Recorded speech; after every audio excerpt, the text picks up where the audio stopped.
Boa tarde.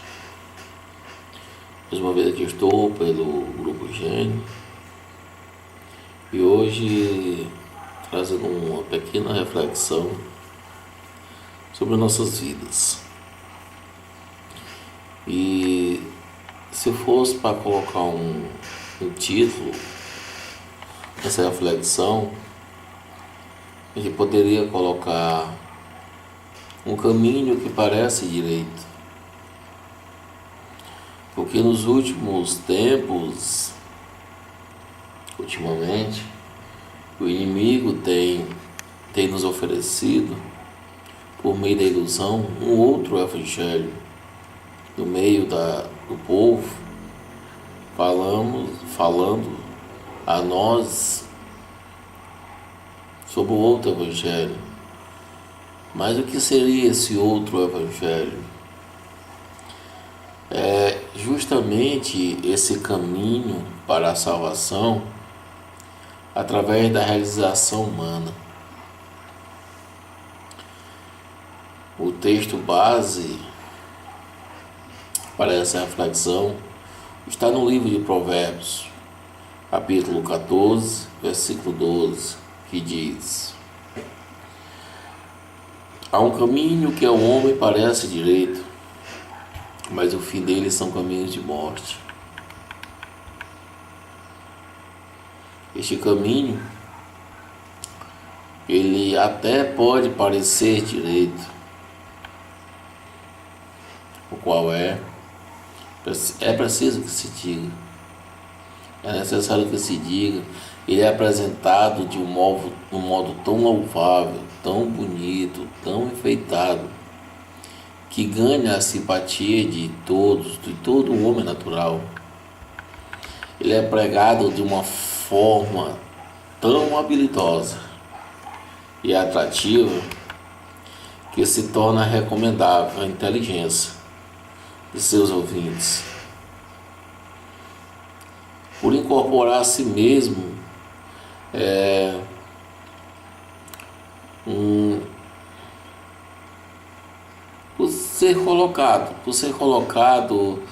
por ser temperado com um ar de religiosidade. Algumas vezes ele apela para a Bíblia como seu suporte, sempre que isso se ajusta aos seus propósitos, é lógico.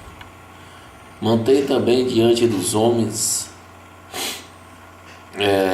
ideais elevados e é proclamado por pessoas que têm graduação. Preste atenção nesse detalhe.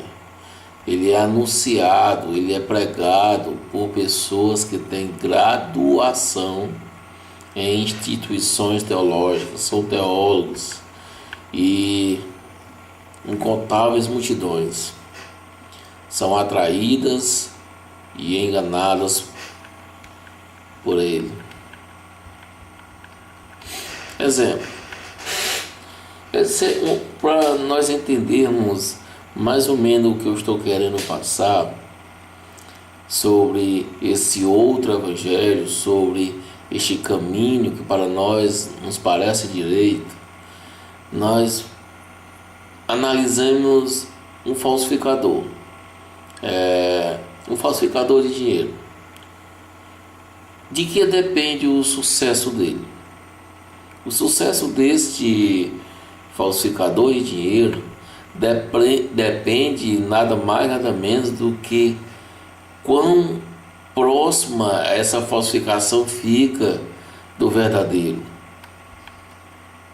Se esse dinheiro não se parecer com o verdadeiro, a quem vai enganar? A quem ele pode enganar? Então, com a heresia não é diferente. A heresia ela não é a total negação da verdade, de forma nenhuma, mas sim uma deturpação dela. Por isso que uma verdade ela é sempre mais perigosa que uma completa mentira. O pastor Paco meu discipulador, glória a Deus por isso, ele sempre falava que um meia verdade é uma mentira inteira. Então, quando o pai da mentira ele assume o púlpito, isso mesmo, você ouviu bem, quando o pai da mentira, o diabo, ele assume um púlpito, não é costume claramente ele negar as verdades fundamentais do cristianismo, não, ele as reconhece e então ele procede de modo a lhes dar uma interpretação errônea e falsa da aplicação.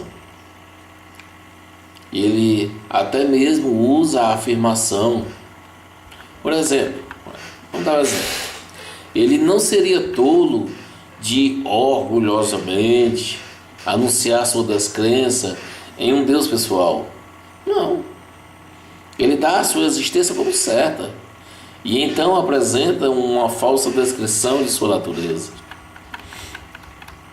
Ele anuncia que o Deus é o Pai espiritual de todos os homens, que as Escrituras claramente nos dizem que nós somos filhos de Deus pela fé em Jesus, Gálatas 3:26, e que todos quanto receberam, deu-lhes o poder de serem feitos filhos de Deus, João 12. E mais adiante ele declara que Deus é poder mais misericordioso para em algum momento enviar qualquer membro da raça humana no inferno. Deus ele é tão amoroso, tão misericordioso, que ele não irá jogar ninguém da raça humana no inferno. É isto que esse outro evangelho está falando. Mesmo havendo o próprio Deus dito que aquele que não foi escrito no livro da vida foi lançado no lago de fogo, Apocalipse 20:15. Novamente, Satanás não seria tão tolo a ponto de ignorar a figura central da história humana, que nós conhecemos, que é o Senhor Jesus, o nosso Salvador. Ao contrário, o seu evangelho reconhece como sendo o melhor homem que já viveu. A atenção é levada então para os seus feitos de compaixão e para as suas obras de misericórdia, para a beleza de seu caráter e a sublimidade do seu reino, do seu ensino. Sua vida é elogiada, mas sua morte vicária, sua morte lá na cruz, ela é ignorada. A importantíssima obra reconciliadora da cruz não é mencionada. Ultimamente, assistindo várias pregações na TV, até mesmo na internet, a maioria, nós não ouvimos falar mais na morte vicária, nesta obra que o Senhor nos ofereceu, essa reconciliação através da cruz, não é mais mencionada. Enquanto isso, sua triunfante e corpórea ressurreição de mortos é considerada como uma crendice de uma época de muita superstição.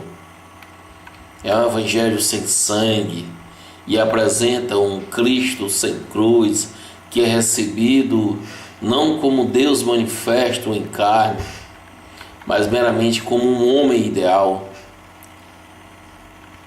É meramente apelar para o melhor que está no homem. Este é o evangelho que está sendo pregado hoje. E ao simplesmente exortá-lo a seguir a vida de retidão, ele está criando uma plataforma falsa, genérica, sobre a qual pessoas com qualquer diferença de opinião podem se unir e proclamar uma mensagem comum.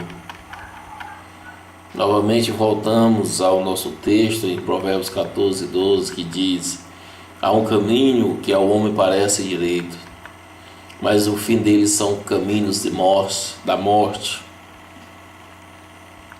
Tem sido dito com considerável grau de verdade que o caminho para o inferno está pavimentado com boas intenções. Haverá muitos no lago de fogo que recomendaram suas vidas com boas intenções, com decisões honestas e ideais elevados. Aqueles que foram justos em seus procedimentos, corretos em suas transações e caridosos em todos os seus caminhos, homens que se orgulharam da sua integridade, mas que buscaram justificar a si mesmos diante de Deus por sua própria justiça.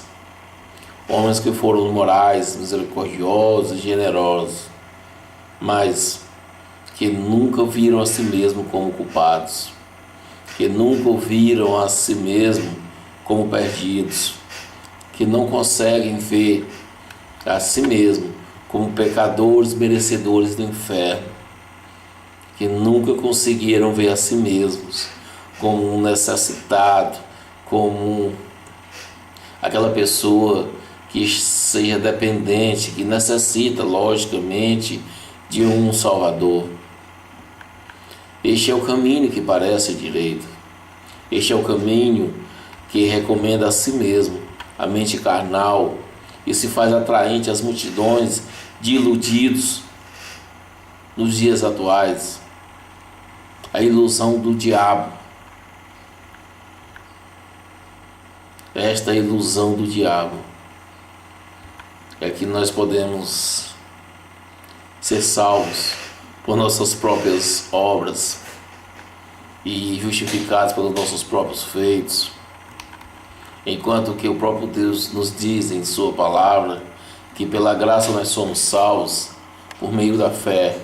Ela não vem de obras para que ninguém se glorie, e também não pelas obras de justiça que houvéssemos feito, mas segundo a misericórdia nos salvou. O que nós estamos vendo em nossos púlpitos, na igreja do Senhor, é que existem pastores que ainda não se converteram. Semana passada, não lembro o dia, não vou falar o dia para não errar, eu li aqui na internet o testemunho de um pastor, também não vou falar o nome dele. Ele é pastor de uma igreja e há 15 anos ele pastoreia. Há 15 anos. E ele dando o testemunho dele, achei bonito. Mas veja só o que eu vou falar. Veja só o que ele falou, o que ele testemunhou. Que há 15 anos ele pastoreava aquela igreja, mas que no dia atrás, isso foi no domingo, no sábado, ele teria tido um encontro com Deus, um encontro com Jesus, e o dia que ele decidiu se converter.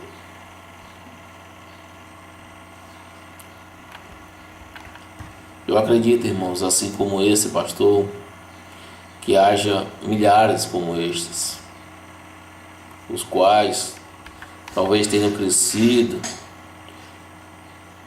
estudando, ao qual sendo instruído sobre o nascimento, sobre a vida, sobre os ensinos de Jesus, creem também, lógico, que Jesus nasceu na historicidade de sua pessoa.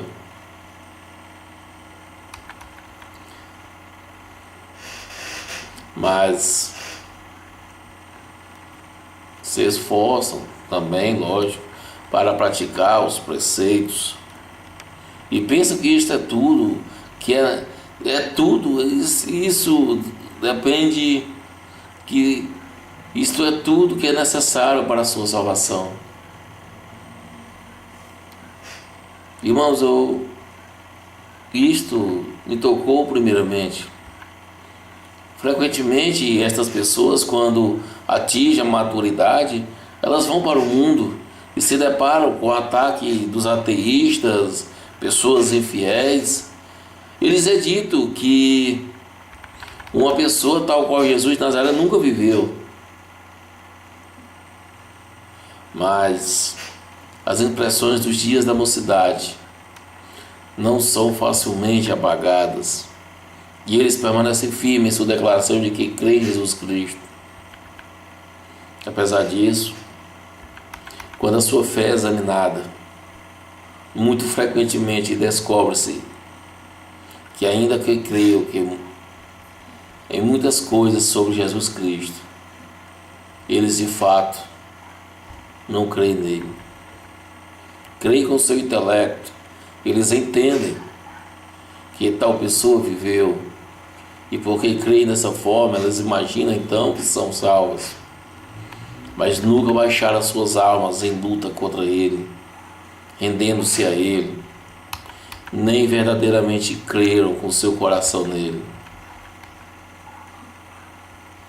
A simples aceitação de uma doutrina que já vem há muitos anos sobre a pessoa de Jesus, seu coração ter sido ganho por ele, a vida ter sido devotada a ele, é outra etapa deste caminho, que é o homem parece direito, mas cujo fim são caminhos da morte. Ou, em outras palavras, é um outro aspecto desse outro evangelho. E agora, onde você está? Você está no caminho que parece direito, mas que termina em morte? Ou está no caminho estreito que conduz à vida? Você realmente abandonou o caminho espaçoso que conduz à perdição? Tem o amor de Cristo criado em seu coração aversão e horror a tudo que lhe desagrada? Você está desejoso de que ele possa reinar sobre você?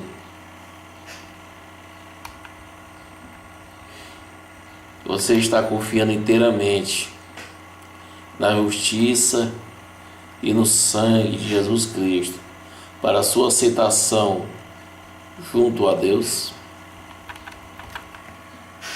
Aqueles que estão confiando em uma forma exterior de religiosidade, aqueles que são religiosos porque isto é considerado como uma marca de respeitabilidade, aqueles que frequentam alguma igreja ou congregação porque está na moda fazer isso, e aqueles que se unem a algumas denominações porque supõem que este seja um passo que os capacitará a se tornarem cristãos, estão no caminho que termina em morte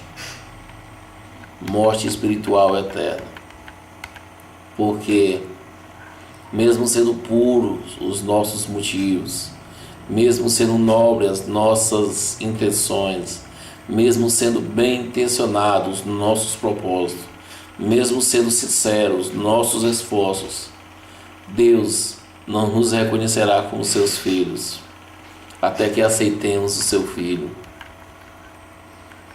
Uma forma ainda mais ilusória do outro evangelho está levando os pregadores a apresentar o sacrifício reconciliador de Cristo.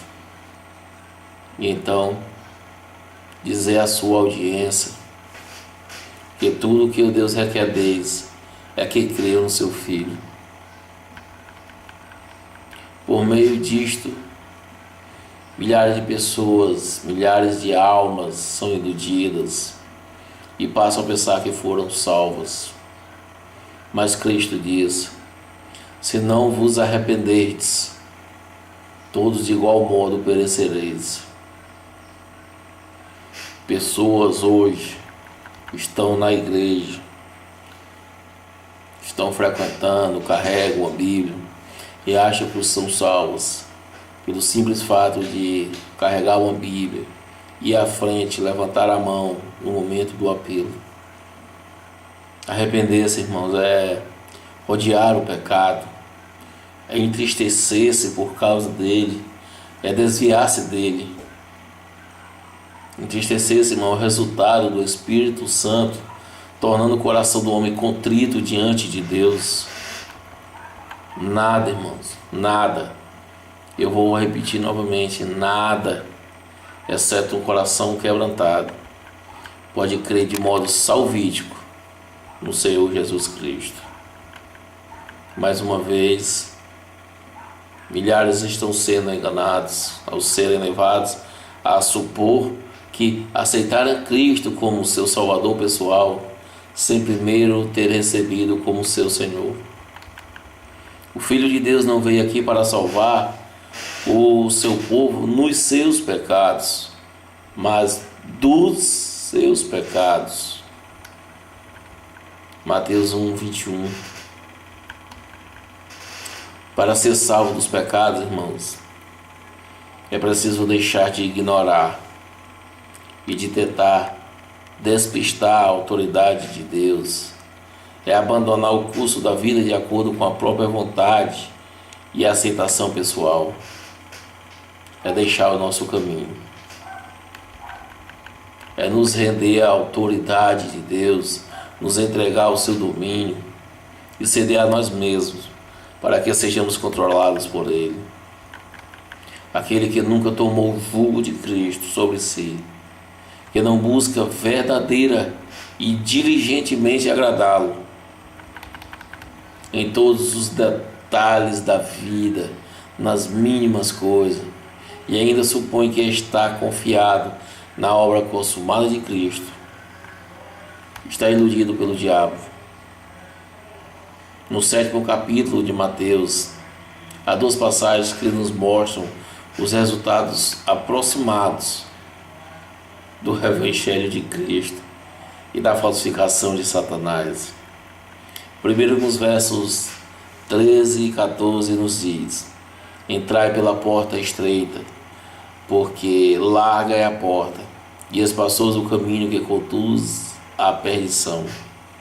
E muitos são os que entram por ela, e porque estreita é a porta, e apertado o caminho que leva à vida, e poucos há que encontrem.